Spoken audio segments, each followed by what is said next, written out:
Hello everyone, Assalamu alaikum. Am I audible to all of you? Can someone please confirm in chat if you all can hear me loud and clear?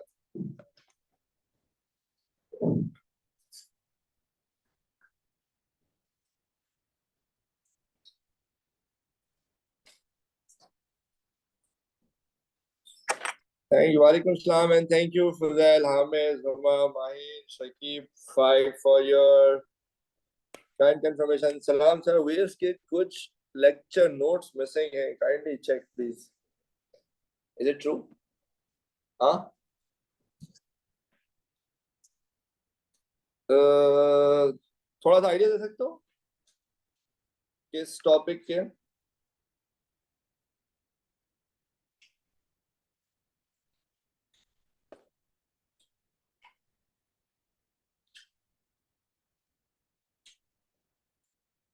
General properties में या उसमें notes में superposition में?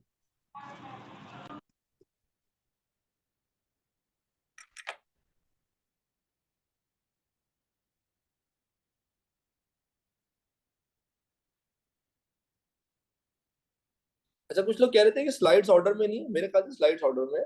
अगर आपके पास नहीं आ रही तो ऊपर एक ऑप्शन होता है सॉर्ट बाय नेम, आप सॉर्ट कर लेना उसको तो ऑटोमेटिकली, क्योंकि सब में नंबरिंग हुई है ना, तो सॉर्ट बाय नेम में ये तो सब कुछ ही है इसमें। मुझे तो कुछ मिसिंग नहीं आ रहा।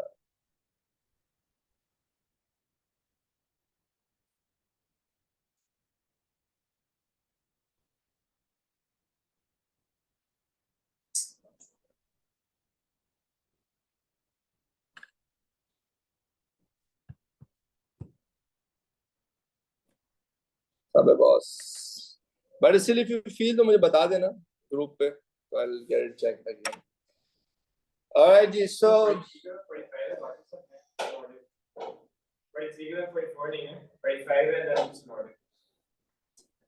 43 तुम सुपर पोजीशन के उसकी बात, सुपर पोजीशन, एक मिनट, सुपर पोजीशन में आप कह रहे हैं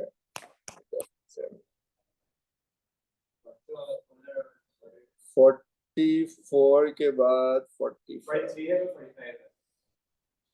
सही, असल में वो अगला स्लाइड कोई डबल आ गया होगा तो मैंने उसको अपलोड नहीं किया होगा, 2 दफा स्क्रीनशॉट आ गया होगा। अच्छा भाई, तो the news from the centre is के कल की मुलाकात में वी डिस्कस के वेव्स की मुलाकात किस तरह से होती है। We try to understand the idea of interference through two slits. Hello, right? कि किस तरह एक सिंगल स्लिट से स्प्रेडिंग होती है और फिर 2 स्लिट्स आती हैं, वहां से स्प्रेडिंग होती है, and then waves meet at different point. And if we try to perform this with light, how we can see bright, dark fringes, where bright fringes show constructive interference and dark fringe show destructive interference. ये हमने इस पर बात कर ली।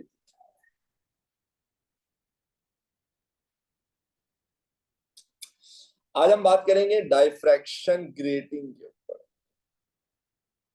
किससे बात करेंगे भाई? डाइफ्रैक्शन ग्रेटिंग के ऊपर। ये आप देख रहे हो ये क्या है, ये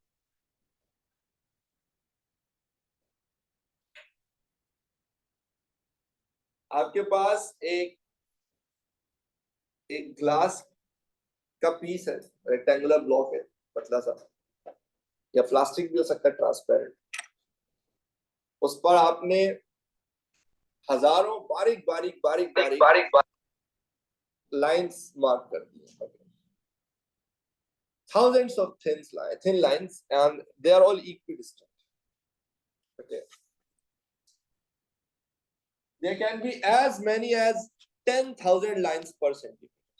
ठीक है, आमतौर पर 3D प्रिंटर्स टाइप चीज नहीं होती है, उसके थ्रू क्या एक आम आदमी के बस का नहीं है कि वो 1 सेंटीमीटर में 10,000 लाइनें इक्विडिस्टेंट बना सके। ये लाइंस इतनी बारीक होती हैं, अगर आप एक्चुअली में किसी डायफ्रैक्शन ग्रेटिंग को देखेंगे ना तो वो आपको ट्रांसपेरेंट ही लगेगा, नहीं आपको वो लाइन नजर ही नहीं आएगी, इतनी बारीक होती है, इतनी थिन होती है कि जरूरी नहीं कि हमेशा 1 सेंटीमीटर में 10,000 लाइन हो, 3,000 भी हो सकती है, 2,000 भी हो सकती है, डिपेंड करता है रिक्वायरमेंट के ऊपर। तो तो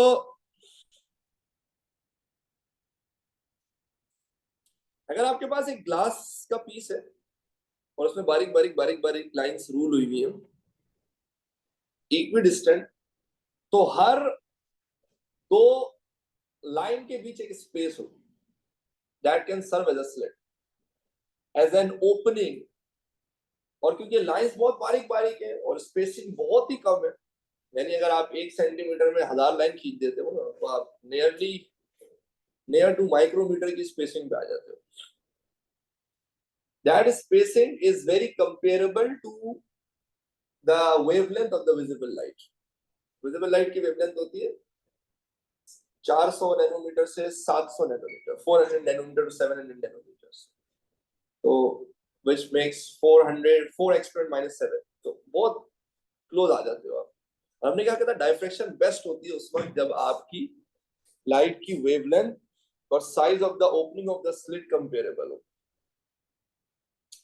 तो आपके पास एक ग्लास का पीस है जिसे हम डायफ्रैक्शन ग्रेटिंग कहते हैं, जिसमें एक छोटे से डिस्टेंस पर ही हजारों लाइंस रूल हुई हुई है बारीक बारीक, and they're all equidistant, and every line has that ability to to diffract light।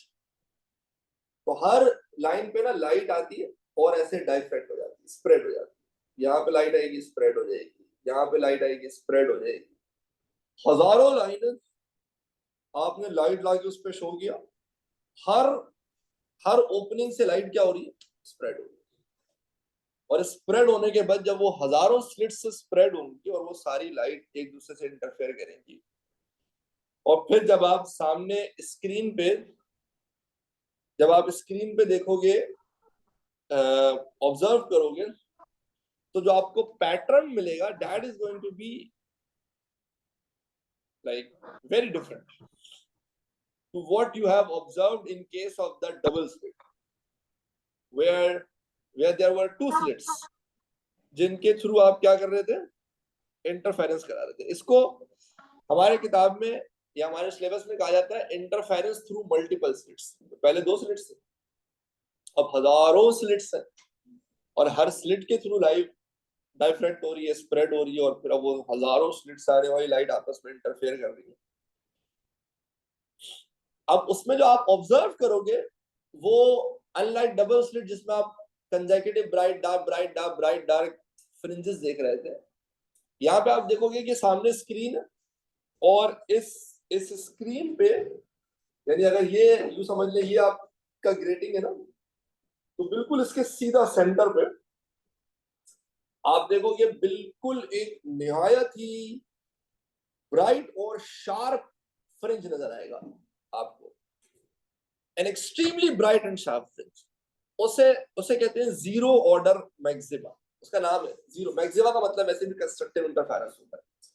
Centre point आपकी ग्रेटिंग के सामने का जो बिल्कुल सेंटर पॉइंट होगा, ये वो पॉइंट होगा जहां से हजारों स्लिट से आने वाली वेव सेंटर पे बिल्कुल इन फेज मिलेगी, सब इन फेज होगी, और वहां पर जो आपको फ्रिंज मिलेगा वो फॉर ऑल रीजंस निहायत ही ब्राइट और निहायत ही शार्प मिलेगा। फिर एक बड़े डिस्टेंस के बाद आपको दोबारा से एक फ्रिंज मिलेगा जो कि ब्राइट होगा, फिर एक बड़े डिस्टेंस के बाद एक और फ्रिंज मिलेगा जो कि ब्राइट होगा, एंड सो ऑन। तो इस केस में बजाय इसके कि हम ये मेजर करें कि एक फ्रिंज दूसरे फ्रिंज से कितना दूर है, जिसे हम फ्रिंज स्पेसिंग कहते हैं, जो हम डबल स्लिट में किया करते थे, distance between the centres of the two consecutive bright fringes और distance between centres of two consecutive dark fringes. यहां पर भी prefer to find out the angle. एक सेंटर में बना, सेंटर के बाद जो अगला बनेगा ना, वो सेंटर से कितने एंगल पे बना है, लेट्स से 30 डिग्री पे बना। फिर एक और बना, वो कितने एंगल पे बना, वो लेट्स से ऐसे देखिए, ये आपका वो है ग्रेटिंग है, इसके सामने बिल्कुल सेंटर पे एक बहुत ही ब्राइट फ्रिंज बनेगा, उसके बाद इसके राइट पे एक और ब्राइट फ्रिंज बनेगा कुछ एंगल के बाद, लेट्स से 30 डिग्री के बाद, फिर 50 डिग्री के बाद एक और बनेगा, फिर लेट्स से 60 डिग्री के बाद एक और बनेगा। अब जो जो पहला वाला ना उसे कहेंगे फर्स्ट ऑर्डर लाइन। मैं भी ड्राइंग में दिखाऊंगा बट मैं वैसे विजुअलाइज कराना चाह रहा हूँ। फिर सेकंड ऑर्डर लाइन, फिर third order line, right side पे फ्रिंजेस बनेंगे और बिल्कुल वैसे ही सिमेट्रिकल पैटर्न लेफ्ट साइड पे बनेगा, इक्विडिस्टेंट नहीं होता। लेट्स से अगर पहला वाला 30 डिग्री से बना है ना टू द राइट, तो एक बिल्कुल 30 डिग्री पे टू द लेफ्ट भी बना। अब अगर यहाँ दूसरा 50 में बना था तो इधर भी दूसरा एग्जैक्ट 50 डिग्री पे बनेगा from the first, from the zero order, यानी फ्रॉम द सेंटर। अगर राइट पे 3 बने तो लेफ्ट पे भी 3 बने, अगर राइट पे 4 बने तो लेफ्ट पे भी 4 बनेंगे। अब सवाल ये पैदा होता है कि सर कैसे पता लगेगा कितने बनेंगे, तो वो भी हम उससे बात करेंगे कि ये इस बात पर डिपेंड करता है कि आप जो लाइट यूज कर रहे हो उसकी वेवलेंथ क्या है, और आप जो ग्रेटिंग इस्तेमाल कर रहे हो उसमें लाइन स्पेसिंग क्या है। ये दो फैक्टर्स हैं जो इवेंचुअली कंट्रीब्यूट करते हैं कि आपके फ्रिंजेस बनेंगे। अब इससे पहले कि आप दिल में कुछ और ही विजुअलाइज करना शुरू करें, मैं आपको जरा ड्राइंग दिखा देता हूँ ताकि एक बेहतर अंडरस्टैंडिंग डेवलप हो सके।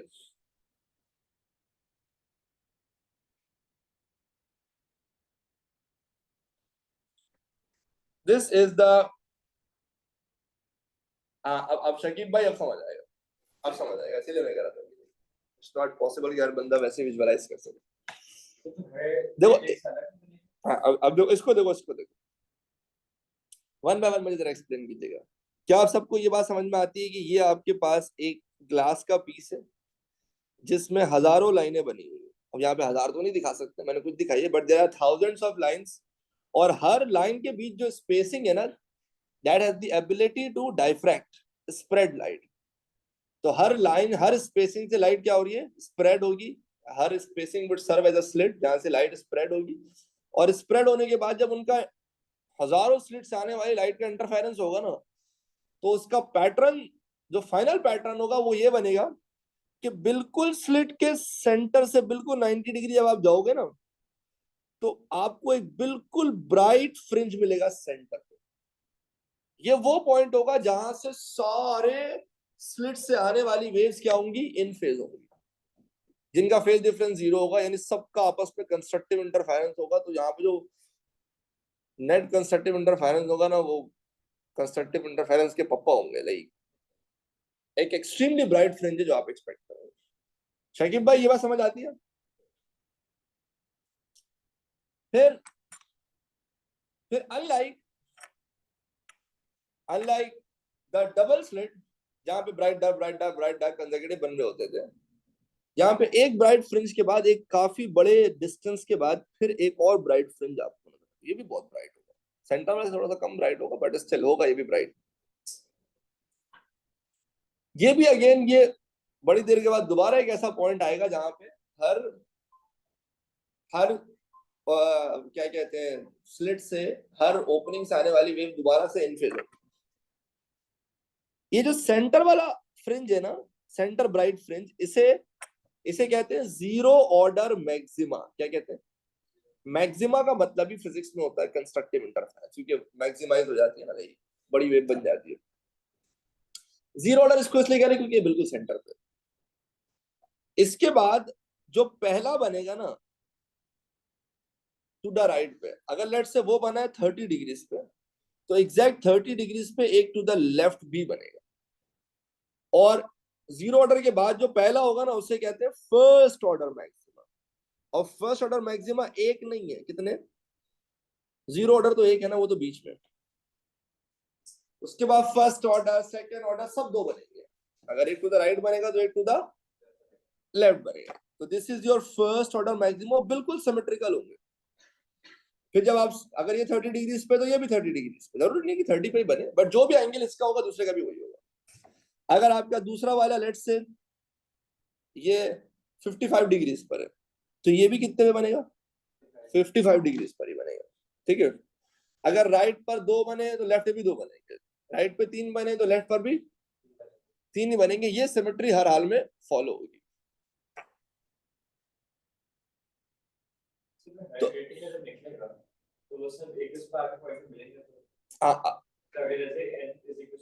ये वो पॉइंट जहाँ पे सारे इन फेज मिलेंगे, ये वो पॉइंट है जहाँ पर दोबारा सारे इन फेज मिलेंगे। बाकी बीच में सारा डिस्ट्रक्टिव इंटरफेरेंस तो वो नजर ही नहीं आएगा आपको।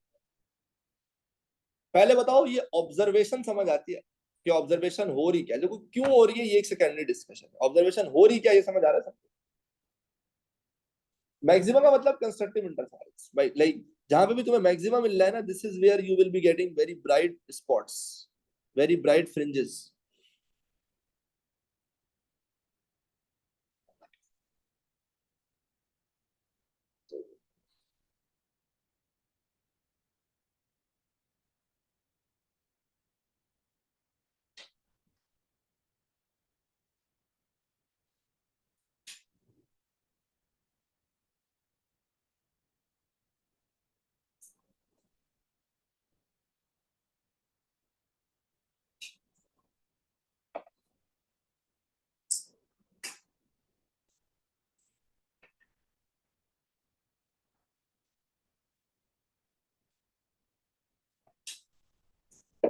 ठीक है भाई, ये बात सबको समझ आती है? Yes please.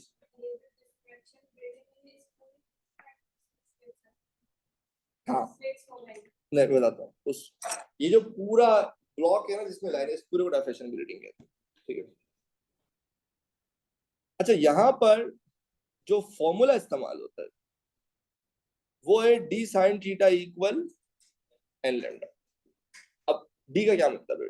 डी का सिंपल मतलब होता है लाइन स्पेस है, यानी ये जो आपने इतनी सारी लाइनें बनाई है ना, इन दो लाइंस के बीच कितनी स्पेस है, इसे कहते हैं लाइन स्पेस। और ये निकालना बहुत आसान होता है, ये निकालना बहुत आसान होता है। क्यों? फॉर एग्जाम्पल आपके पास, आप ये टोटल लेंथ निकाल लो अपनी ग्रेडिंग, ये लेंथ जितनी भी है, अगर लेट से 1 सेंटीमीटर है, 2 सेंटीमीटर है, जो भी है, और आपको पता होना चाहिए इसमें कितनी लाइन है। फॉर एग्जाम्पल अगर इसमें 1000 लाइन है, इसको 1000 से डिवाइड कर दो तो आपको ये पता लग जाएगा कि एक लाइन ने कितनी स्पेस ली। जैसे हम कहते हैं line space, which is called, जिसे ग्रेटिंग एलिमेंट भी कहते हैं। तो what is D? D simply line spacing. What is line spacing? मतलब दो लाइंस के बीच का डिस्टेंस, जिसको निकालना बहुत आसान है। Distance between adjacent lines of the grating, इसे लाइन स्पेसिंग कहते हैं। और ये कैसे निकलता है? लेंथ ऑफ ग्रेटिंग, यानी आपकी जो लाइनें बनी हुई है कितनी लंबी है, डिवाइडेड बाय इसमें टोटल नंबर ऑफ लाइंस कितनी है। फॉर एग्जांपल अगर 1 सेंटीमीटर में मैंने कहा 2000 लाइन है, तो 1 सेंटीमीटर को डिवाइड कर दो 2000 से, तो आपको पता लग जाएगा कि एक लाइन कितनी स्पेस लेके बैठी हुई है। इसका टेक्निकल नाम है ग्रेटिंग एलिमेंट। ठीक है। तो डी का मतलब तो भाई ये हो गया, डिस्टेंस बिटवीन ग्रेटिंग। ठीक है। अच्छा, फिर एक चीज है लेमडा। लेमडा हम सबको पता है, lambda is wavelength of the incident light. सही है। एन और थीटा क्या है? N is the order. For example अगर आप फर्स्ट ऑर्डर पे हैं तो आप एन की वैल्यू लेंगे 1, और फिर एंगल भी आप यही लेंगे फर्स्ट ऑर्डर का, तो थीटा भी आप वही वाला लोगे। अगर आप यूज करना चाह रहे हो सेकेंड ऑर्डर तो आप एन की वैल्यू क्या रखोगे? 2। फिर एंगल भी आप हाँ जो भी एंगल बन रहा होगा, जरूरी 55 बने, जो भी बन रहा होगा सेकेंड ऑर्डर का, फ्रॉम द सेंटर आप वो वाला एंगल यूज करोगे। ठीक है। तो ये तो हो गई बेसिक डिस्कशन ऑन के भाई यहाँ पे आउटपुट पर रिजल्ट क्या आ रहा है, और ये जो फॉर्मूला है d sine theta equal n lambda, इसकी इसमें किस टर्म का क्या मतलब है। ठीक है, कैपिटल एन नहीं शकीब, स्मॉल एन है, और उसका मतलब सिंपली ऑर्डर है। जैसे बीच वाला तो जीरो ऑर्डर कहलाएगा, उसके बाद जो है वो पहला ऑर्डर है, तो इसके लिए एन की वैल्यू 1 हो जाएगी। अगर आप एन इक्वल 1 यूज करेंगे तो फिर थीटा भी पहला वाला सेंटर के साथ क्या एंगल बना रहा है वो यूज करेंगे। अगर आप एन इक्वल 2 यूज करेंगे, मतलब ये वाला, तो फिर एंगल भी आप इसी का यूज करेंगे, समझ? फिर चाहे वो राइट वाला ले लो लेफ्ट वाला ले लो, एंगल सेम ही होगा, तो कोई मसले की बात नहीं। समझ आ रही है बेटा आप लोगों को?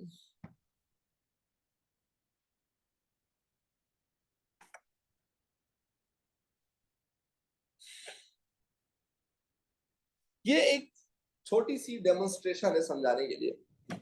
जाहिर है हम आपको 1000 स्लिट से तो आती हुई वेव एक साथ दिखा नहीं सकते, तो हमने सिर्फ समझाने के लिए 4-5 स्लिट्स बना दी।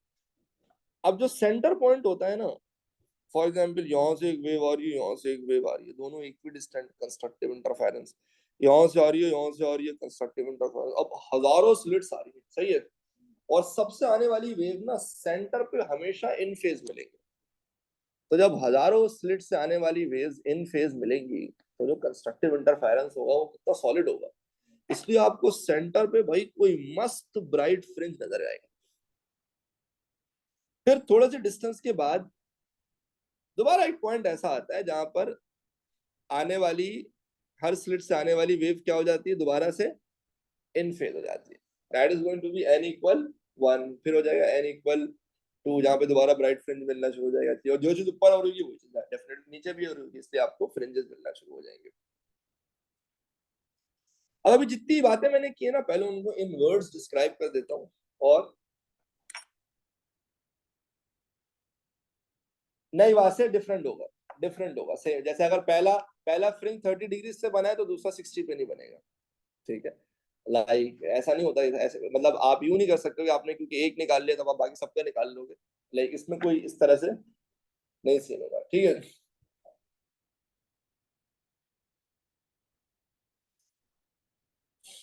A diffraction grating consists of equally spaced lines ruled on a glass or plastic slide. I think I just explained that. Each line is capable of diffracting the incident light. You know, her line के बीच इतनी spacing होती है कि वो आपकी light को spread out करे, डाइफ्रैक्ट करे। There can be as many as 10,000 lines per centimeter. Again, her case में ऐसा नहीं होगा कि 10,000 लाइन है, 300 भी हो सकती है, 500 भी हो सकती है, 1000 भी हो सकती है, डिपेंड करता है कि आपकी क्या स्पेसिंग की रिक्वायरमेंट है।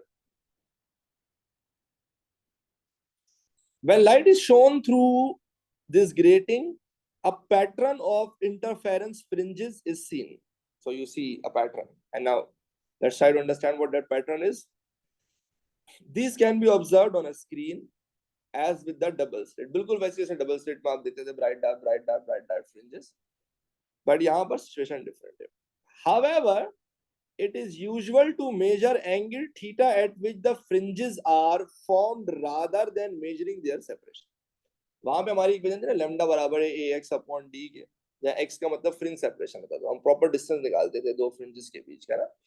यहाँ पर आपने देखा हमारी इक्वेशन है d sine theta equal n lambda, यहाँ पे भी नॉट इंटरेस्टेड इन कि एक फ्रिंज दूसरे फ्रिंज से कितने स्पेस पर प्रेजेंट है, कितने डिस्टेंस पर है। Rather we are more focused on finding the angle, you know, like कितने डिग्रीज पे पहला ऑर्डर बना, फिर कितने डिग्रीज पे दूसरा ऑर्डर बना, and so on. With a diffraction grating the fringes are not equally spaced. Okay, वो उस क्वेश्चन का जवाब भी यहाँ पर आ गया कि भाई यही वजह है कि एंगल सबका सेम नहीं होता। अगर पहला 20 पे दूसरा 40 डिग्री पे नहीं होगा, they are not equally spaced, unlike double slit जहाँ पे इक्वली स्पेस्ड होते थे। किसी भी दो ब्राइट फ्रिंज के बीच का डिस्टेंस निकाल लो, that was your fringe spacing.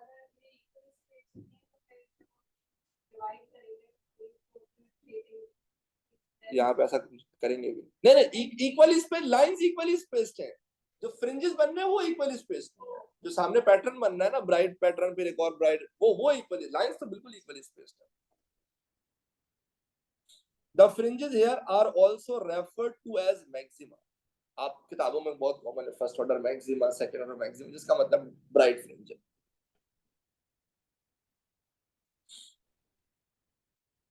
The central fringe is called the zeroth order maxima, जो कि सबसे शार्प और सबसे ब्राइट होगा. The next fringe is first order maxima and so on, फिर सेकेंड ऑर्डर, फिर third order. The pattern is symmetrical.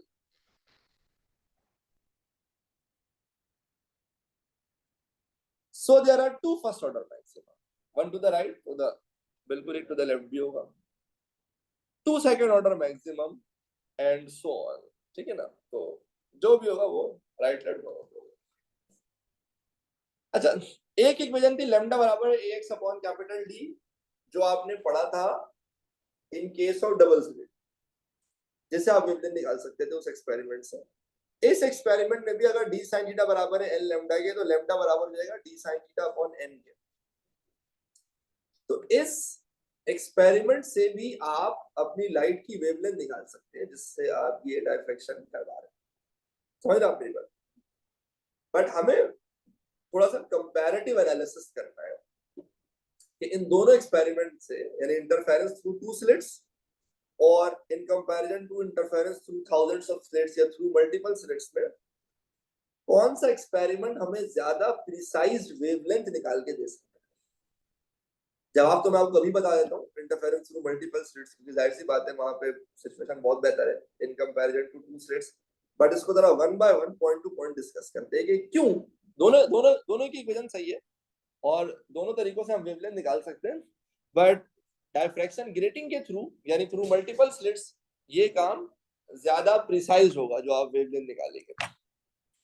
कैसे, जरा इस पे थोड़ी सी बात करते हैं. मैनी स्लिट्स यानी diffraction grating is better than two slits. कैसे? देखिए, with the diffraction grating the maxima are very sharp and bright as compare to double slit. Double slit में क्या होता है कि जाहिर सी बात है कंट्रीब्यूशन दो स्लिट से होती है, और इधर आपके अल्लाह भला करे मल्टीपल स्लिट्स में हजारों स्लिट से वेव आ रही है, तो जाहिर सी बात है कंट्रीब्यूशन हजारों स्लिट से आएगा, तो वहां पे जो आपको फ्रिंज मिलेगा वो निहायत ही शार्प और निहायत ही ब्राइट मिलेगा. तो this is because rather there being contribution from only two slits, there are contributions from 1,000 or more slits. समझ रहे हो मेरी बात? हजारों स्लिट्स का कंट्रीब्यूशन है ना भाई.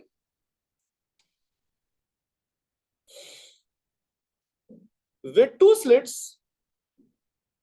there may be a large inaccuracy in the measurement of slit separation. जैसे आप एक, ये मैं जरा समझाता हूँ भाई. देखो, डबल स्लिट में आपके पास एक क्या होता था, दो स्लिट्स के बीच का डिस्टेंस. अब आपने बेस्ट पॉसिबल तरीके से दो स्लिट के बीच का डिस्टेंस निकाला, ठीक है. अब उस मेजरमेंट की कोई ना कोई अनसर्टेनिटी होगी ना, उस मेजरमेंट की कोई ना कोई अनसर्टेनिटी होगी. लेट्स से वो अनसर्टेनिटी मैं मिनिमम कर लेता हूँ 0.1 मिलीमीटर, ठीक है. आपने 0.1 मिलीमीटर की प्रिसीजन के साथ दो स्लिट के बीच का डिस्टेंस निकाला, तो आपकी अनसर्टेनिटी 0.1 मिलीमीटर हो गई. ग्रेटिंग में क्या होगा, आप लेट्स से डिस्टेंस निकालोगे, लेट्स से आपने वही डिवाइस वही सिचुएशन में यूज किया था, आपकी अभी भी अनसर्टेनिटी 0.1 मिलीमीटर है, बट अभी जो आपने डिस्टेंस निकाला है ना, ये 1000 से डिवाइड होगी. फॉर एग्जांपल अगर 1000 लाएंगे तो आपकी अनसर्टेनिटी भी तो 1000 से डिवाइड हो जाएगी. तो जो आपकी लाइन स्पेसिंग है, जिसे आप डी कह रहे हो, जिसे आप सिंपली स्लिट्स के बीच का डिस्टेंस कह रहे हो, वो कितनी हाई प्रिसीजन के साथ निकल रही है in case of diffraction grating in comparison to two slits. आप लोग समझ पा रहे हो मेरी बात कि भाई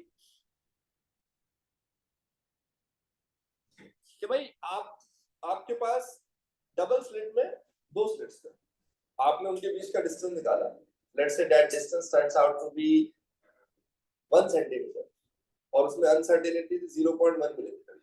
सही है, अनसर्टेनिटी हो गई 0.1 मिलीमीटर.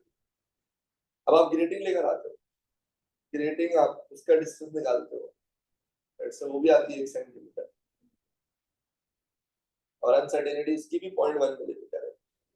बट लाइन स्पेसिंग निकालने के लिए अभी आप ग्रेटिंग को 1000 से डिवाइड करोगे, तो आपकी अनसर्टेनिटी भी तो 1000 हिस्सों में डिवाइड हो जाएगी, तो आपकी अनसर्टेनिटी कितनी रिड्यूस हो गई.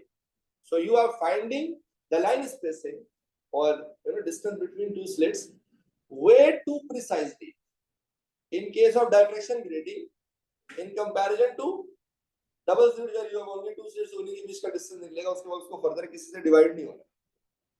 आप लोग समझ पा रहे हैं बेटा मेरी बात?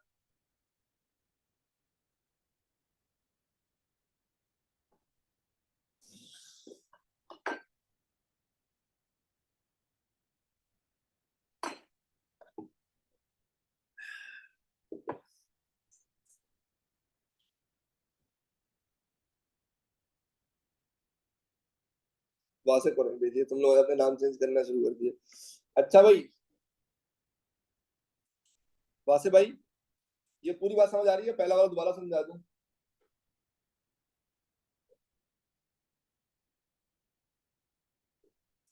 वासे प्लीज स्पॉट फ्रांस बेटा,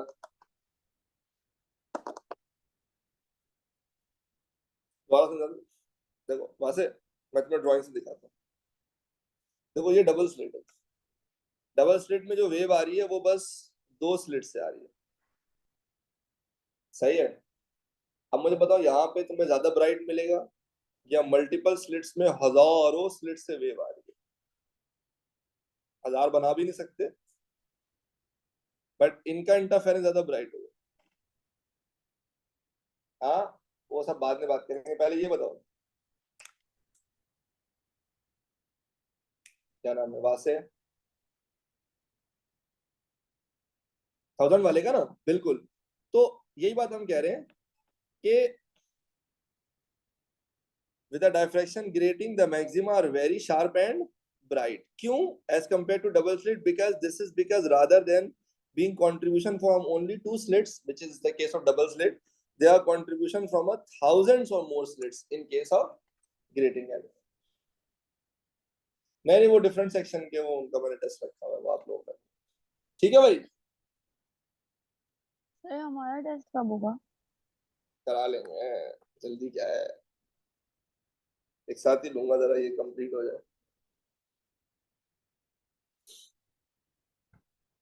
अब आगे बढ़ते हैं। With a diffraction grating there are many slits per centimeter, so d can be measured accurately। ये वही वाली बात है जो मैंने आपको एक्सप्लेन कर दी, डिवाइड हो जाएगा। अच्छा फिर with double slit the fringes are close together, so their separation may also be measured imprecisely। अब डबल स्लिट में सीन नहीं होता है ना कि bright dark bright dark bright dark line से बने हुए होते हैं ना, तो ये एक दूसरे में फ्यूज हो जाते हैं। It is very difficult to figure out कि यहाँ पर आपकी ब्राइट फ्रिंज का सेंटर क्या है, समझ रहे हो, और डार्क का सेंटर कौन है, यानी एक्चुअली कंस्ट्रक्टिव इंटरफेरेंस हुआ कहां पर है। अब बिल्कुल ही मिक्स हुए होते हैं, bright dark bright dark bright dark, तो वहां पर जब भी आप दो ब्राइट फ्रिंज के बीच का स्पेसिंग निकालेंगे ना, वो इम्प्रिसाइज स्पेसिंग है। इन कंपैरिजन में डायफ्लेक्शन ग्रेटिंग, यहाँ पे जो आपको ब्राइट फ्रिंज मिलेगा ना, वो ऐसा कोई जंगली ब्राइट फ्रिंज होगा ना, ऐसी हाई इंटेंसिटी वाला होगा, देख के आप बता दोगे भाई ये राइट पॉइंट, और दूसरा वाला भी, और है भी बड़े डिस्टेंस पे, तो वो डिस्टेंस आप बड़ा प्रिसीजन के साथ निकाल सकते हो। समझ रहे हो आप मेरी बात? तो इन case of double slit fringes बहुत करीब करीब है, तो separation may also be measured imprecisely with a diffraction grating the maxima are widely separated। एक बनता है, अगला 30 डिग्री के बाद बन रहा है, 20 डिग्री के बाद बन रहा है, 35 डिग्री के बाद बन रहा है, तो the angle theta can be measured to a higher degree of precision। तो अब आप लैम्डा निकालने के लिए आपको चाहिए थीटा और डी, और वो दोनों ही चीजें डबल स्लिट के मुकाबले में ज्यादा प्रिसीजन के साथ आप निकाल पा रहे हो। लाइनों का फासला कितना है और आपके स्लिट सेपरेशन कितना है, तो जिसके रिजल्ट में आप बिल्कुल कह सकते हो, so an experiment with a diffraction grating can be expected to give measurements of wavelength to a much higher degree of precision than a simple double slit arrangement. Double slit में भी निकाल लोगे, आपके पास फॉर्मूला है lambda बराबर है ax upon D के, और आप d sine theta equal n lambda से भी लैम्डा निकाल सकते हो, but this is going to give you a wavelength with a much higher degree of precision as compared to this, जिसमें आप मतलब बस लैम्डा निकाल ही लोगे, बट यहाँ पे x में भी अच्छी खासी अनसर्टेनिटी है और कैपिटल D में भी अच्छी खासी अनसर्टेनिटी है इस केस में, और यहाँ पे थीटा भी फिट निकलता है, हाई प्रिसीजन के साथ और डी भी निकलता है हाई प्रिसीजन के साथ, तो ऑटोमेटिकली लैम्डा भी हाई प्रिसीजन के साथ डिटरमिन किया जा सकता है। Am I able to make myself clear to all of you? अब अगर ऑनेस्टली स्पीकिंग मैंने जो आपको डायफ्रैक्शन ग्रेटिंग और यानी इंटरफेरेंस थ्रू मल्टीपल स्लिट्स और टू स्लिट्स का कॉन्सेप्ट बताया है, वो अभी सिर्फ आपको जनरल आइडिया दिया है कि टू स्लिट में इंटरफेरेंस कैसे होता है और उसकी इक्वेशन क्या होती है, और मल्टीपल स्लिट में इंटरफेरेंस क्या होता है और उसकी इक्वेशन क्या होती है, और कुछ फंडामेंटल फैक्टर्स के बारे में बता दिया, क्या बढ़ाने से क्या बढ़ जाएगा, क्या कम करने से क्या कम हो जाएगा। But there has been very extensive and very rigorous assessment of these two topics in the past 15-20 years of Cambridge exams. यानी अगर आप पिछले 20 साल का पेपर उठा के सॉल्व करोगे ना, तो आप बोलोगे यार 20 साल का मतलब कितने पेपर्स हो गए। आप देखोगे यार they will always come up with something, you know, like they will make sure कि तुम्हें ये ना फील हो कि यार मैंने 4 साल के पेपर सॉल्व कर लिए ना तो अब मुझे रिपीटेड फील हो रहा है। यू विल फाइंड कि भाई ये पूछते हैं आपसे वेरिएशन ना, जिसके लिए आपका इन जनरल वेव का कॉन्सेप्ट स्ट्रांग होना बहुत जरूरी है, और इस इन टॉपिक का कॉन्सेप्ट तो स्ट्रांग होने चाहिए, और हम उसमें अपनी स्ट्रेंथ डेवलप कर सकते हैं by solving like good past papers. मैंने कोई अच्छे क्वेश्चन निकाले में एमसीक्यू में पेपर 2 में भी, जो हमारे लिए बड़ा इंपॉर्टेंट है कॉन्सेप्ट डेवलप करने। प्रैक्टिस तो बाद में होगी, पहले तो कॉन्सेप्ट डेवलप करने के लिए बड़ा इंपॉर्टेंट है। एक बहुत ही सिंपल क्वेश्चन है, पहले वो आपसे डिस्कस करता हूँ। कहता है the line of diffraction grating have a spacing of 1.6 x -6 metres. Line spacing का मतलब ये आपको डी की वैल्यू दी, ठीक है ना, दो लाइनों के बीच का distance 1.6 x -6 metre. This is a very straightforward question. एक बीम ऑफ लाइट आती है, नॉर्मली ग्रेटिंग पे हिट करती है, the first order maximum. First order maximum का मतलब एन की वैल्यू हम क्या ले लेंगे, 1 ले लेंगे। Makes an angle of 20 degrees, तो थीटा कितना ले लेंगे बेटा, 20 डिग्री ले लेंगे, सही है। D sine theta equal n lambda, तो लैम्डा बराबर हो जाएगा d sine theta over n, और मुझे वेवलेंथ चाहिए ना, what is the wavelength. I think this is a very straightforward question as long as you remember the equation and you know what each terms in the equation mean. तो d की value 1.6 -19 put कर देंगे, theta आपको दिया हुआ है 20 degree sin 20, n की value 1 है। Your answer will be 5.5 exponent -7, but you need answers in nanometers ना, तो 2 डेसिमल प्लेस आगे ले जाओ, 10 की पावर -9 हो जाएगा। तो D is the correct option, ठीक है। ये मुझे सबसे आसान लगा था, मैंने इससे पहले ये बना। यहाँ तक सारे मेरे साथ हैं? Everyone listening to us online, can everyone please confirm if you all are with me till now?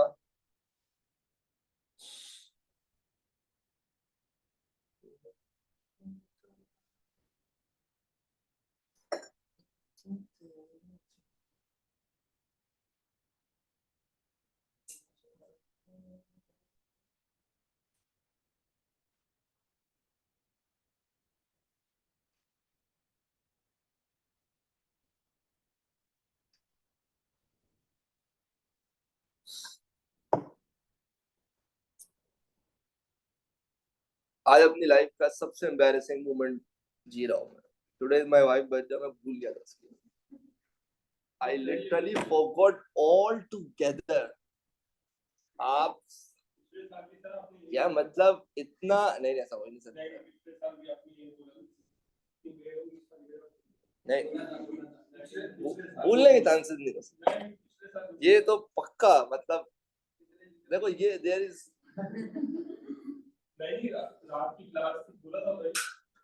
नहीं हो सकता। अपनी भूल जाता हूँ, अपनी भूल जाता हूँ, उसके लिए पहली बार ऐसा हुआ। और एम्बैरेसिंग इतना कि मैं रात के 12 बजे तक दोस्तों के साथ घूम रहा हूँ। तो आप सोचो, कल I had a meeting cancel हो गई, फिर वैसे मैंने घर पे कॉल करके बोला मेरे फ्रेंड्स आए हैं, I am going out for food, खाना खाने गए। वापस आए, पूरा घर 12 बजे इंतजार कर रहा है कि अब तो कुछ स्पेशल होगा। तो मैंने घर वालों को बोला क्या हो गया, 12 बजे सब जाग रहे क्यों, चलो सो। तो सबको मैंने सुलाया है कि भाई लाइक सुबह स्कूल नहीं जाना है। फिर मैं सुबह उठाऊं, यू नो लाइक मुझे याद कैसे आया, सुबह अल्फा कॉलेज में सुबह 9 बजे मेरी क्लास थी, तो बच्चे ना बार बार तंग कर रहे होते हैं कि सर थर्सडे की क्लास ऑफ कर दे, थर्सडे की क्लास ऑफ कर दे, आप छुट्टी नहीं करते, छुट्टी नहीं करते। मैंने भाई अभी कोई छुट्टी वुट्टी नहीं मिल रही आपको। तो एक बच्चे ने ना वैसे ही कॉमेडी करने के वाला क्लास के एंड में कि ठीक है सर अब मिलते हैं अगले महीने। तो मैंने कहा अगले महीने नहीं, कल क्लास है। तो कह रहा सर वही तो कह रहा हूँ, आज 31 है ना, तो कल तो नया महीना है। उस वक्त मुझे याद आया कुछ, ओ शिट, मैं अभी तक घर नहीं गया हूँ। खैर चलो, अभी तक आज मैं आपको जितना अच्छी हाल में मिल रहा हूँ, आई होप कल भी इसी हाल में मिलूं। सो पार्ट ऑफ लाइफ, ये बहुत मेरा फेवरेट क्वेश्चन है। हाँ, I have found I found a way, but you know it's very embarrassing actually. I remember this the whole month. You know, I knew, but I don't know how I just forgot on the last day.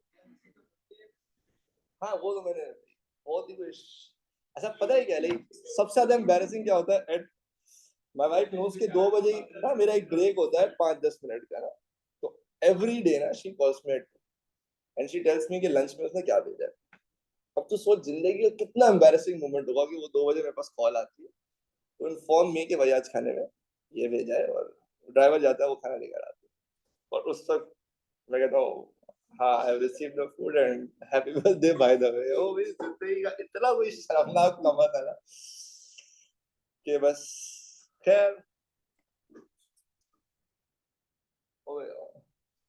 तो lambda is 450। नहीं तो उनको पता है जिंदगी का एक शर्मनाक दिन आ चुका है।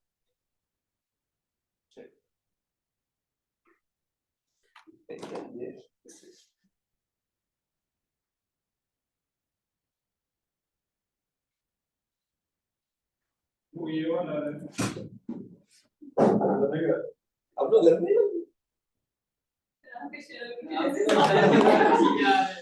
You guys cannot attack me like this.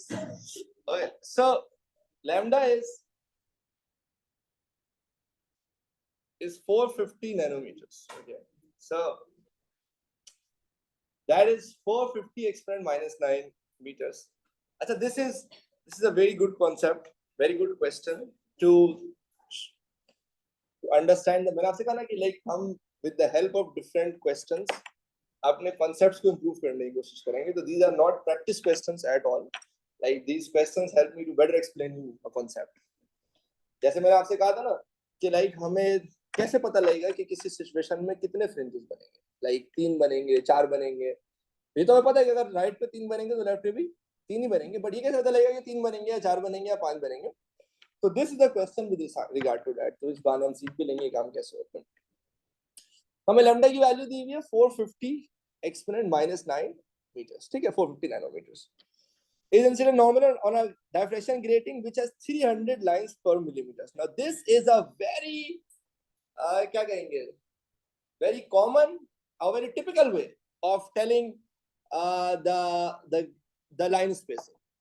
जैसे पिछले क्लास में तो बहुत ही स्ट्रेट फॉरवर्ड बता दिया कि भाई डी की वैल्यू इतनी है ना, but this is more common, this is more typical way of telling line spacing कि भाई 300 लाइंस पर मिलीमीटर, यानी वो कहना चाह रहा है 1 मिलीमीटर में 300 lines. But line spacing d is कि एक लाइन ने कितनी जगह ली है। So if for example there are 300 lines that are taking 1 millimetre, तो अगर आप 1 मिलीमीटर को 300 से डिवाइड कर दो तो आपको मिल जाएगा एक लाइन में कितनी जगह ली है, which is nearly 3.3 exponent minus 6 यानी तकरीबन 3.33 माइक्रोमीटर्स, ठीक है। डी की वैल्यू आ गई, लैम्डा की वैल्यू आ गई। अब सवाल ये कि what is the total number of intensity maximum observed. पहले मुझे सारे प्लीज कंफर्म कर देंगे डी और लैम्डा की वैल्यू कैसे आई, सबको समझ आ गई। लैम्डा तो कैसे दिया हुआ है, डी की वैल्यू समझ में आ गई कि 300 लाइंस पर मिलीमीटर का मतलब ये कि 1 मिलीमीटर में 300 line. So what you're gonna do is कि 1 millimeter, this is milli का मतलब 10 की पावर माइनस 1 मिलीमीटर को 300 से डिवाइड कर दो, तो आपको क्या मिल जाएगा कि एक लाइन ने कितनी जगह ली। अच्छा, अब I want all of you to please take out your calculators and do one thing. We have an equation d sin theta equal n lambda. So sin theta is n lambda over d and theta is sin inverse of n lambda over d, ठीक है। n की value नहीं। अब आप मेरे साथ करोगे एक काम कि आप पहले n की वैल्यू 1 पुट करो यहाँ पे। देखो आपको लैम्डा दिया हुआ है 450 एक्सपोनेंट माइनस 9, और d की वैल्यू दी हुई है 3.33 एक्सपोनेंट माइनस 6 और n की वैल्यू अब यहाँ 1 पुट करके जरा मुझे ये बताओ थीटा की वैल्यू क्या आ रही है?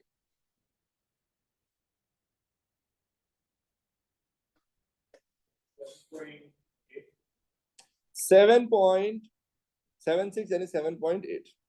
ठीक है, अच्छा अब कैलकुलेटर को ऐसे ही रखना, बस एडिट करना, n की जगह 2 कर दो,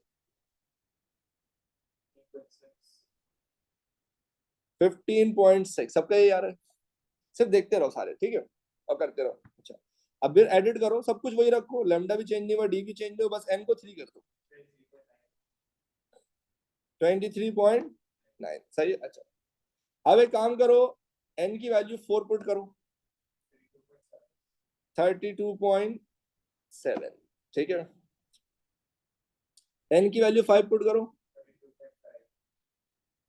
42.5, ठीक है। अच्छा n की वैल्यू 6 पुट करो, 54.2, n की वैल्यू 7 पुट करो, 71.1। Now this is the fun part, n की वैल्यू 8 पुट करो, सबके पास आ रहा है सिंटेक्स एरर, सारे जरा n की वैल्यू 8 पुट करें, क्या आ रहा है? Syntax error. जब आपने n की वैल्यू 8 पुट की तो आपके कैलकुलेटर ने कहा चल वही निकल जाए, बेवकूफी की बातें ना कर, क्योंकि ऑब्वियसली बात है जिसको मैथ्स आती है उसको पता होना चाहिए कि उस पूरे का आंसर ना 1 से बड़ा आ रहा होगा, साइन इनवर्स ऑफ 1 से बड़ा, बेवकूफी है, ठीक है। इसका मतलब 7वां फ्रिंज बनेगा, 7वां ऑर्डर बनेगा, 8वां नहीं बनेगा। This is one way of solving this question, कि भाई अगर आपको नहीं दिया हुआ ना और आप कि कितने ऑर्डर बनेंगे और आपको मालूम करना है कितने ऑर्डर बनने, तो भाई 1 पुट करो, 2 पुट करो, 3 पुट करो, 4 पुट करो। कभी ऐसा भी हो सकता है कि 4 पे भी आ सकता है, कभी ऐसा भी हो सकता है कि 5 पे भी सिंटेक्स एरर आ जाए।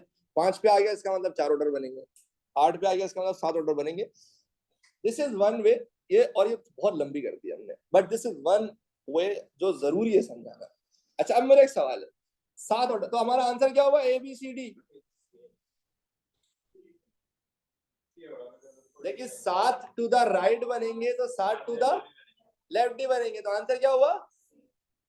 कद्दू। आंसर हुआ डी, एक बीच में भी तो बनेगा 0, तो टोटल कितने होगा? अरे बोला ना this is my favourite question, because even if a student reach till here no तो 7 बनेंगे, examiner is son of a genius, वो पता क्या करता है, उसने एक ऑप्शन 7 दिया हुआ, आप झट से 7 लिख दोगे, फिर अगर किसी को in the heat of movement याद रहा, नहीं नहीं नहीं 7 इधर बनेंगे तो 7 इधर भी बनेंगे ना, तो वो 14 लिखेगा, वो ऑप्शन भी यहाँ पर है। There will be very few who will remember कि बीच में भी तो एक बंदा है जिसको आप 0 ऑर्डर कहते हैं, तो तो टोटल कितना बनेगा? टोटल 15 बनेगा, आप समझ रहे हो मेरी बात? तो I have seen like really some of my smart kids, smartest of my kids के ना इसमें वो ट्रैप हो जाते हैं, like because of the options ना, बट एग्जामिनर खेलता है आपकी साइकोलॉजी के साथ, उसको पता है कि बर्दाश्त नहीं होता ना, the moment you get an answer you see that as one of the option, like you just put that option and move on, sir, ठीक है। अच्छा अब इसमें एक बड़ी इंपॉर्टेंट चीज है, क्वेश्चन के वर्ड्स पे गौर कीजिएगा, अगर लिखा होता ना what is the maximum number of order, तो फिर आंसर 7 ही होता, फिर आंसर 8 होता, भाई ऑर्डर तो साथ ही है। उसने पूछा है total number of intensity maxima, यानी कितने ब्राइट फ्रिंजेस बनेंगे, तो भाई अगर 7 ऑर्डर है तो 7 राइट पे बनेंगे, तो 7 लेफ्ट पे बनेंगे और एक तो सेंटर में, हमेशा बनते ऑड नंबर में, बिकॉज अगर सिमेट्री है ना राइट लेफ्ट पे तो इवन हो जाएंगे, और बीच में होगा तो ऑड हो जाएंगे, समझ लो, तो वो हमेशा लाइक इस तरह से फिगर आउट होगा। अच्छा लेकिन अब सबका ये सवाल है कि सर ये क्या हम एग्जाम में बैठ के ही करते रहेंगे n=1 n=2 n=3? There is a much better way to do this. वो ये कि देखिए अगर आप कुछ ना करो, d sin theta equal n lambda है ना, तो n बराबर हो जाएगा d sin theta over lambda, सही है। आप थीटा की जगह ना 90 कर दो, क्योंकि देखो अगर ये आपका ग्रेटिंग है ना, अगर लेट से ये आपकी ग्रेटिंग है और ये आपकी स्क्रीन है, ठीक है ना, आपको पता है सेंटर पे बनेगा 0 ऑर्डर, ठीक है, उसके बाद let's say first order, second order, third order, fourth, angle बढ़ता जाएगा, एंगल 90 ज्यादा तो नहीं हो सकता ना, लाइट डाइफ्रैक्ट होगी तो इंटरसेक्शन होगा ना, या इंटरफेरेंस होगा, पीछे तो नहीं आ सकता ना। तो the maximum angle that you can expect is 90, उससे ज्यादा एंगल नहीं बन सकता। आप क्या करो, आप यूं कर लो कि आपको डी और लेमडा की वैल्यू तो पता ही है ना, D is 3.33 exponent minus 6 sin 90 as it is, और lambda is 450 exponent minus 9, n की वैल्यू आ गई 7.4। 7.4 ये कहना चाह रहा है कि 7 तो बन जाएगा, 8 जो बनेगा वो 90 से ज्यादा में बनेगा। अगर आपका आंसर 7.9 भी आता ना तब भी आप 7 ही लिखते, ये बात राउंड ऑफ मत कर देना, समझ लो। इवन इफ यू गेट 7.95 ना, यू वुड से भाई मैक्सिमम 7 ही बनेगा। इसका मतलब 8 बनने के लिए you have to go beyond 90 degrees which is not possible, समझ लो। तो इफ वो जो नंबर 7 हमने रीच किया था पहले, n equal 1 n equal 2 n equal 3 करके हिट एंड ट्राई करते करते 7वें पे जाके पता लगा था कि भाई 8वां नहीं बन सकता, वो आप डायरेक्टली निकाल सकते हो by just putting theta as 90 degrees. ठीक है, तो आप पेपर 2 में भी क्वेश्चन बहुत पूछते हैं कि मैक्सिमम नंबर ऑफ ऑर्डर्स कितने होंगे, मैक्सिमम नंबर ऑफ फ्रिंजेस कितने होंगे। तो आप मार्किंग स्कीम में देखेंगे कि उन्होंने थीटा 90 लिया हुआ होता है। तो अक्सर मुझे सवाल कहते हैं कि सर क्वेश्चन में तो कहीं भी नहीं दिया हुआ है थीटा 90, तो उन्होंने 90 क्यों लिया हुआ है और उन्होंने राउंड डाउन क्यों किया हुआ है। तो ये उसका रीजन है कि भाई आपकी जो फ्रिंजेस है ना, वो 0 से 90 से ज्यादा नहीं बन सकता है, पीछे थोड़ी चला जाएगा। अब 7 का मतलब क्या है कि ये आपकी ग्रेटिंग थी, तो बिल्कुल सेंटर में एक 0 हो जाएगा, 7 टू द राइट बनेंगे और 7 टू द बिल्कुल सिमेट्रिकल टू द लेफ्ट बनेंगे। तो 7 और 7 14 होगा, बीच वाले कितने हो गए, 15 हो गए। 90 डिग्री से ज्यादा आप जा नहीं सकते हो। So total 15 is the correct answer. So 7 maximums to the right, 7 maximums to the left, and 1 at the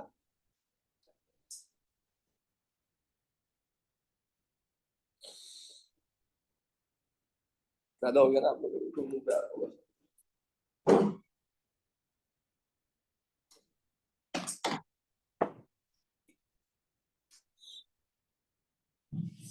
बोलो ना, are you all able to understand?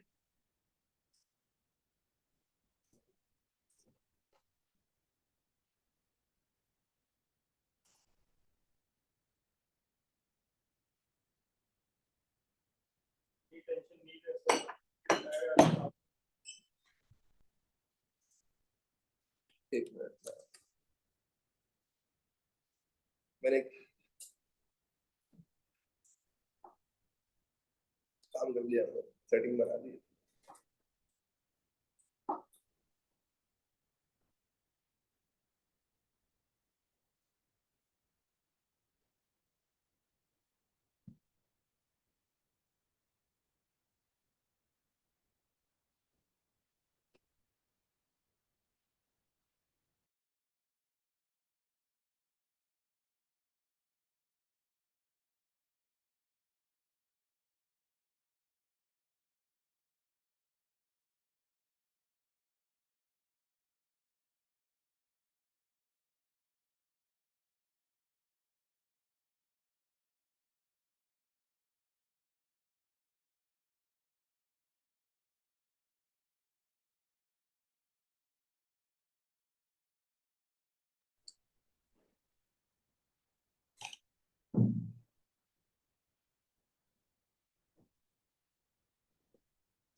हाँ जी, तो हम चाहे चलो एक ये क्वेश्चन भी हम कर सकते हैं। Now this is another one, typical way of assessing your understanding of grading or diffraction grading. जाहिर है 20 साल में एग्जामिनर भी थक जाता है एक ही इक्वेशन के बारे में पूछ पूछ के। तो एक कॉमन तरीका यही हो गया था, चलो एक काम करते हैं, इसका ग्राफ बनवा लेते हैं। पेपर 2 में तो बकायदा ग्रेडियंट ग्रेडियंट भी कैलकुलेट करवा लेते हैं। पेपर 1 में इस तरह का दे देते हैं कि लाइक आपको एक ग्राफ दे देंगे, जैसे फॉर एग्जांपल इन्होंने साइन थीटा और लैम्डा का ग्राफ बना दिया और आपसे कहेंगे भाई इस ग्राफ का बताओ ग्रेडियंट क्या बताएगा। इस क्वेश्चन में एक चीज जो थोड़ा सा ट्रिक करती है बच्चों को, वो ये वाला पार्ट है कि a diffraction grating with n lines per meter, because kids usually are not used to of dealing with variables, तो थोड़ा सा वो परेशान हो जाते हैं कि भाई एक डायफ्रैक्शन ग्रेटिंग है जिसमें n लाइंस पर मीटर है, यानी 1 मीटर में n नंबर ऑफ लाइंस। अब वैल्यूज तो नहीं है, हमारा तरीका क्या होता था, length of the grating divided by number of lines. भाई डी यही होता है ना, डी इज ग्रेटिंग एलिमेंट या line spacing which is length of the line, length of the grating divided by number of lines. तो आपकी length है पर मीटर, यानी 1 मीटर में कितनी लाइन है, n लाइन है, तो आप 1/n लिख दोगे, उसके अलावा और क्या लिख सकते हो, वैल्यू तो पता नहीं है ना आपको। तो आपकी जो डायफ्रैक्शन, ये जो आपकी ग्रेटिंग एलिमेंट हो गया ना, जिसे आप लाइन स्पेसिंग कहते हैं, इस केस में that should be symbolically represented as 1/n। दोबारा देखिएगा, आप न्यूमरेटर में लिखते थे लेंथ ऑफ द ग्रेटिंग और डिनोमिनेटर में आप लिखते थे नंबर ऑफ लाइंस। आपके पास है n लाइंस पर मीटर, पर मीटर का मतलब लेंथ हो गई 1 मीटर और नंबर ऑफ लाइंस हो गया कैपिटल N, तो d हो गया 1/n। उसके बाद इतना प्रॉब्लम नहीं है, आपको पता है d sin theta equal n lambda, यहाँ पे आपने स्मॉल d की जगह क्या लिखना है, 1/n, sin theta as it is और n lambda as it is. आपसे कहता है इस ग्राफ का ग्रेडियंट क्या बता रहा है, भाई ग्रेडियंट क्या होता है, y/x, सही ना। आप sin थीटा अपॉन लैम्डा, तो यहाँ पे sin थीटा अपॉन लैम्डा को एक जगह कर लो, जब आप sin थीटा अपॉन लैम्डा को एक जगह करोगे तो ये हो जाएगा n, ये कैपिटल N डिवाइड हो रहा था, वहां जाके मल्टीप्लाई हो जाएगा स्मॉल n के साथ, और लैम्डा यहाँ मल्टीप्लाई हो रहा था, यहाँ आकर डिवाइड हो जाएगा। दिस इज योर ग्रेडियंट, तो which in this case is A, so A is your correct option. This is also a very typical way of asking questions about diffraction gradient.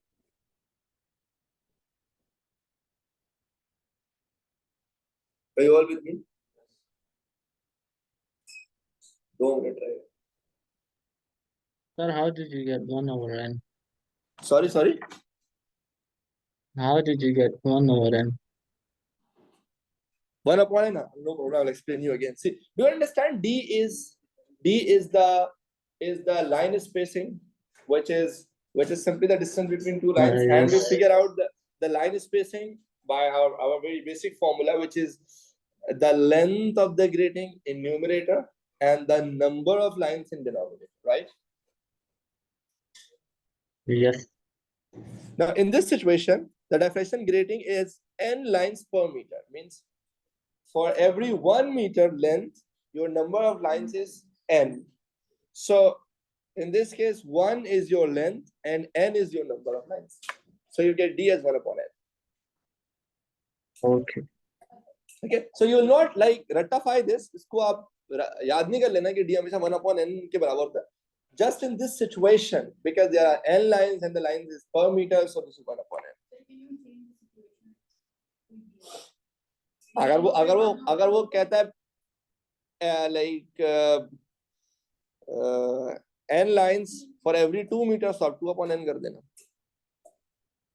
पर centimetre क्या देता, 1 exponent minus 2 divided by n line, n की जगह वो कोई दूसरा variable assign कर देता, आप वो वेरिएबल लिख देते हैं, समझ रहे? Are you all with me? तो अभी हम इसके और काफी क्वेश्चंस करने हैं, लाइक पेपर 2 के भी और फिर उसके 1 के भी. आई थिंक कल इंशाल्लाह विल हैव दैट अपॉर्चुनिटी. तो इंशाल्लाह कल मिलते हैं, आप सबसे अपना ख्याल रखिएगा. अल्लाह हाफिज.